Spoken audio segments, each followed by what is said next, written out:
igore remaguta kuma celebrity namasocialites ekuzimbabwe aiwa vasikana vakati kuti vari kubheka amai Greatman vane mimba yavo kuti zizi aiwa musikana anga achirutsa. Welcome back to the channel. Please don't forget to like and subscribe. Asi manje Greatman ari kuti iye uchanzwa ipapa kuti chizhanje ndiye akaita zvichanzi zvakaitirwa ikoku kuma oral lessons kuring driving school.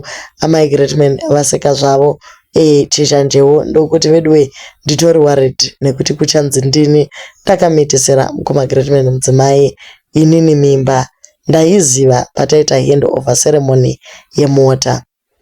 Kubva zvakaimbwa song yaSulu naGreatman vanhu vazhinji vanga vachingoti mwana akafanana naSulu nekuti vanofunga kuti Greatman ane zvaasingakwanisi kuita mumachira. He has tried so many times kutaura kuti guys ndinogona kuva ndakaremara asi mwana ndewangu, but anyway manetizens ari kuti ngatimbosiya izvozvo timbopemberera mota, the rest will follow. Maiguru maita basa zvokwadi papagara potodiwa mota nekuti mukaita vana vaviri moti newheelchair zvinhu zvacho hazvigoni kuzobalansa.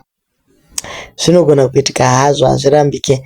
Ini njai handizvitrust pachezvangu kokuzoti chizhanje anozikamwa nechibhishubhishu, but mukadzi waGreatman akanaka vedu. She's a good woman, ngativapei maruva ake.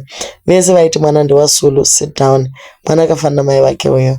Greatman kubva nhasi uri zigot, sando dzako, mudzimai wako akanaka, mainini is glowing, makaita zvakanaka uye mukomana ari kukura. Makorokoto Greatman uri kuzvizvarira hama dzako vachengeti vamangwana. So ndo zviri kubva mumanetizens navo vari kufarawo vachiti aiwa mukoma Greatman muri kuita zvakanaka, muri kutokura sekutamba. Uye this shows commitment from the wife. Kune vaya vaiti she's in there for I don't know, for the money, for fame, for whatever.